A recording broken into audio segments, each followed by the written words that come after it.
The Force is with you, young Skywalker. But you are not a Jedi yet. Hey, what is up, YouTube fam? It's Dupree, aka DarthVader, here with some fresh, brand new Star Wars news for you. But before we get into it, don't forget to hit that like and subscribe, and also check out my last video, because that greatly helps out the channel. So let's get into it. So it would seem that George Lucas had a significant role behind the camera while developing an important sequence in the Kenobi series. In an interview with Variety, Matthew Wood, Obi-Wan Kenobi supervising sound editor, talked about the development of the sound design for the series rematch between the titular Jedi and Darth Vader in the finale. Wood confirmed that the Star Wars creator George Lucas was the one who organized the sound team for Kenobi and Darth Vader's rematch, noting that he had the whole team to be involved in the project from the very early time. He went on to say, "One of the things that we here at Skywalker Sound is the legacy of working with George Lucas. He really had us involved in the project from a very early time, so we knew that there was going to be a confrontation between two legacy characters." Obi-Wan Kenobi's supervising sound editor continued by saying that they made sure to honor Ben Burtt's legacy at Skywalker Sound. He said, "We wanted to make sure we honor what's come before us, and the legacy of Ben Burtt and what he's created here at Skywalker Sound, and everybody is very respectful of that material." During the much discussed rematch, there was a moment when Darth Vader's mask was shattered by Kenobi. According to Wood, the sound crew spent an extra set of time working on a specific scene since it's the first time that fans saw Hayden Christensen's face through the masks. He went on to say, "We did leave an extra set of time just to work on this one scene because it's a moment where you're seeing the face of Hayden Christensen through the mask for the first time, other than when he's put in Revenge of the Sith, the battle between friends that we finally get to see from the prequel era, when we saw them as friends, and then when we see Anakin on the side of the lava flow, and that's the last time Obi-Wan sees him. So this was a moment for them to have some humanity." Wood explained how the scene managed to perfectly blend the performances of Christensen and original Darth Vader voice actor James Earl Jones. He said, "We really wanted to make sure that Hayden Christensen's performance came through from the day, so we had that very fragile, intimate scene there. But by then, in the meantime, we also had the voice of James Earl Jones to come through. Tried a really nice blend of two moments. We found the great moments where you can start the sentence with Hayden and end with James." The series supervising sound editor then talked about how the team tried to make the cracked mask sound scary in the scene. He said, "The mask which keeps him alive is broken, so his health is failing at the same time. But he's driven by anger. We really tried to make the cracked mask sound scary, like it was starting to malfunction to the point where his body is not going to be able to function anymore, and so Obi-Wan's effectively leaving him for dead again on this planet."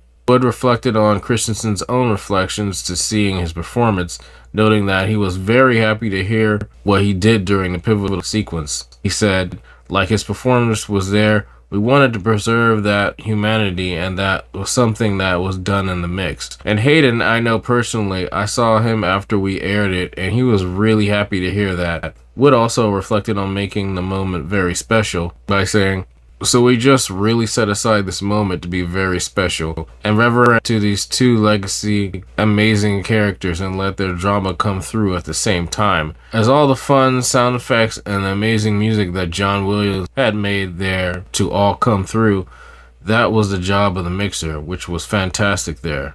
In the duel, Kenobi was buried by rocks, but then Vader unleashed his force powers on his former master. Despite that, Kenobi managed to power through using flashes of his memories with Luke and Leia as his anchor. Wood explained how the combined efforts of the sound and picture crew helped showcase the right moments during the sequence. "We wanted to feel Obi-Wan when he gets buried by rocks here.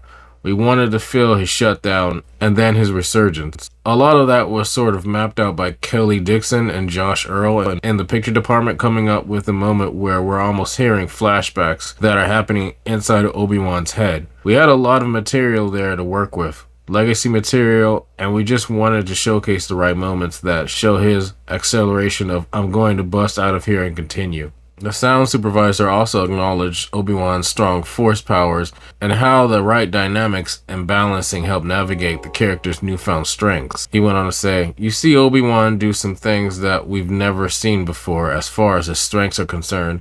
He's picking up giant rocks and spitting them around and all that.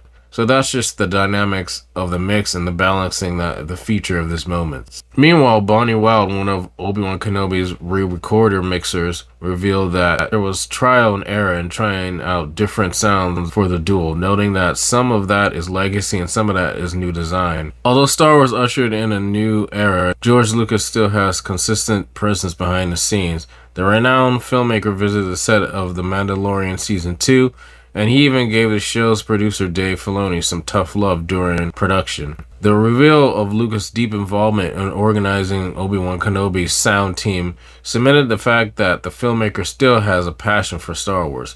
Based on Matt Wood and Bonnie Wild's comments, Lucas's work also allowed the sound team to experiment with blending legacy sounds from Skywalker sound to new ones in order to enhance fans' audio experiences. And I love this. Like I said before in past videos, I'm always happy when George is involved in some form of fashion. Seeing as this is Obi-Wan Kenobi and Darth Vader, these are his creations straight up. You would think he would want to be more hands-on, which he was in this. I feel like every project that he sees potential in or that he likes, like he's either stepped on set or helped out or something in some form or fashion. Like they said, he's been on set for The Mandalorian multiple times because he wholeheartedly believes in Dave Filoni and Jon Favreau.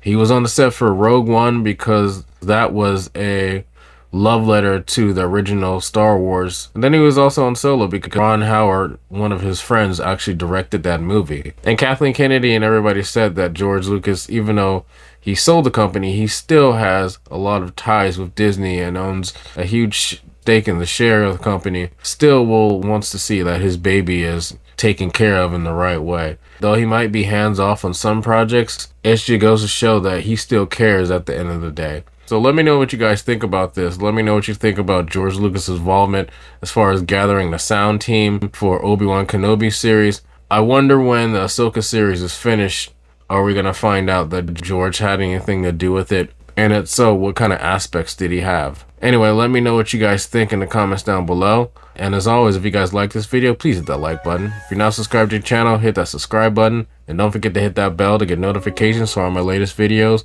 That would be great. Anyway, guys, take care. See you in the next one. May the Force be with you. Bye.